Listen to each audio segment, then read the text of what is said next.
What is prayer? Prayer is conversation with God. You don't have to talk to God in the King James. You don't have to speak in a foreign language or make it iambic pentameter. Some of the best prayers I've ever prayed sounded like this: help!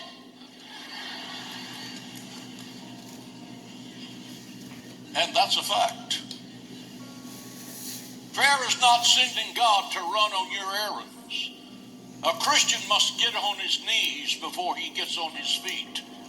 Prayer is not getting God prepared to do your will. Prayer is getting you ready to do God's will.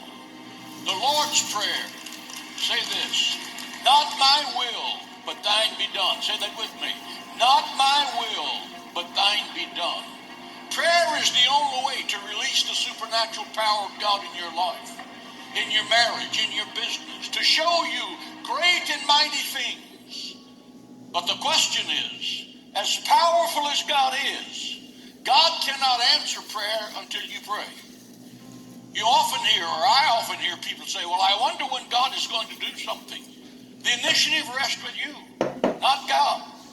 God says, when you pray, I will answer. When you bind up, what you bind on earth, I'll bind in heaven.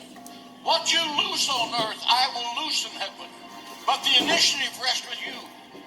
God's not sitting there wondering what you want. He wants you to tell him.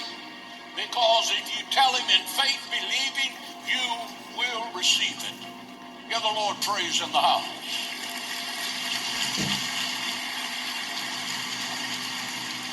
As powerful as God is, he cannot answer prayer until you pray it. Prayer is the key that unlocks the gates of heaven and closes the gates of hell. Prayer has the power to cure sickness and disease. Prayer can shatter the shackles of misery and habits that enslave you.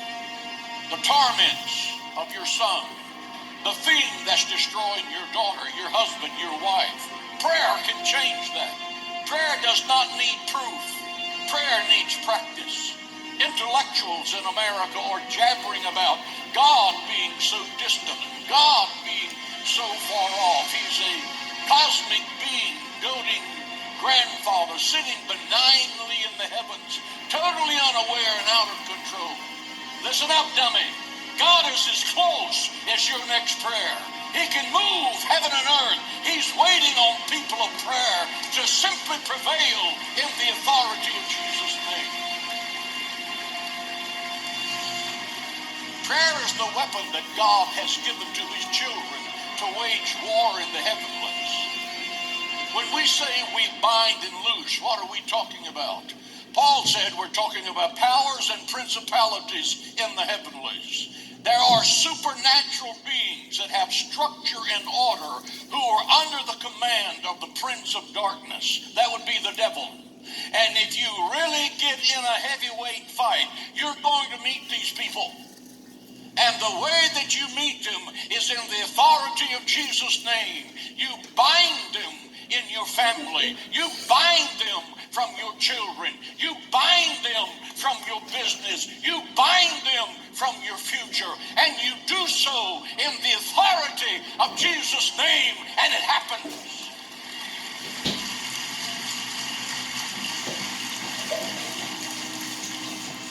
Church of Jesus Christ, stop complaining about the attacks on your life by the prince of darkness. Attack him, bind him, curse him in the authority of Jesus' name.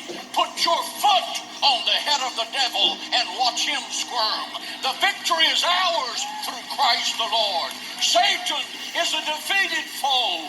Think like it, talk like it, act like it, pray like it. The victory is ours. Hallelujah to the Lamb of God. Is your marriage under attack? Pray. Is your child being tormented by the prince of darkness? Pray. Is your business failing? Pray. Are you fighting a dreaded disease? Pray. Are you lost and without God? Pray. Is your life empty? Pray. Is your life meaningless and hopeless? Pray, pray, pray. God answers prayer. Hallelujah to the Lamb of God. The tragedy of our day is not unanswered prayer, but unoffered prayer. Prayer will either make you leave off sinning, or sin will make you leave off praying. You will either embarrass sin, or sin will embarrass you. Why pray? Because anointed prayer raises above the need level. Dear God, water the grass and take care of the post-nasal drip of my parent. That's not spiritual warfare. Anointed prayer rises above the need level. Consider St. Paul. Paul was stoned and left for dead. That means the bones in his body were broken. He was whipped with a Roman cat of nine tails 3 times.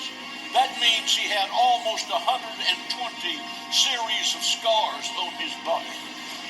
He did not ask the church to pray for his broken bones, or the arthritis caused by those broken bones, or the fact that he was in jail again, or the fact that the Romans had whipped him again, or the fact that his name was in the fake news again as being a religious fanatic.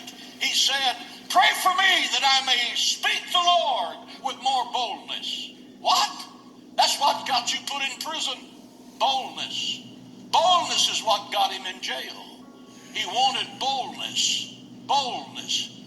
God is sitting in heaven saying, pray to me. Ask me for great things. Ask me to pull down strongholds. Ask me to break Satan's grip over your job, over your family. Elevate your prayer life from now I lay me down to sleep to spiritual warfare. Go to war. Go to war in the authority of Jesus' name. Ask God for big things. Ask God for big things. Nothing is impossible when that gets really in your brain. Nothing is impossible with God. Ask him to defeat the giants in your life. When you have a big need, ask big. Ask him to send fire from heaven. Ask him to walk you through the fiery furnace. Ask him. He's the God who cannot fail, and he's just waiting to show you his awesome power. You need to turn that power loose in the authority of Jesus' name. Give the Lord praise.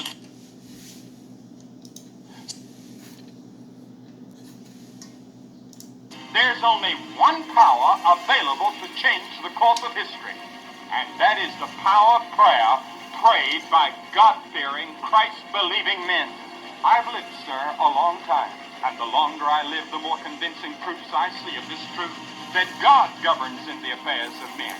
And if a sparrow cannot fall to the ground without his notice, it is probable that an empire cannot rise without his aid. It seems to be instinctive in man to pray in times of trouble. Christ commanded his followers to pray, both by the example he set in praying and in his teaching.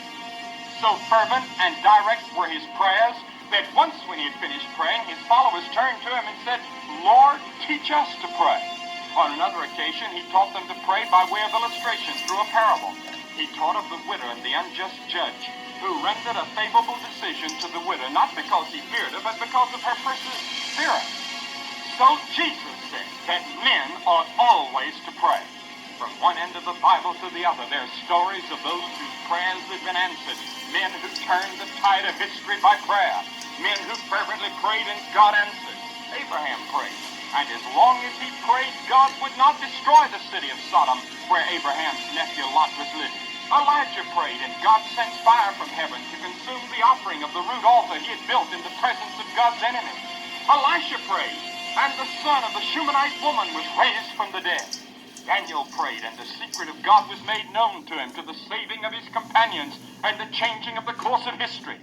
Jesus prayed at the door of the tomb of Lazarus, and the one who had been dead for 4 days came forth. The thief prayed, and Jesus assured him that this day he would be with him in paradise. Paul prayed, and hundreds of churches were born in Asia Minor and Europe. Peter prayed, and Dorcas was raised to life to have added years of service for Jesus Christ. John Knox prayed, and Queen Mary said, that she feared the prayers of John Knox more than she feared all the armies of Scotland. John Wesley prayed, and revival came to England, sparing her the horrors of the French Revolution. Jonathan Edwards prayed, and revival came to Northampton, where more than 50,000 people joined the churches. History has been changed time after time because of prayer.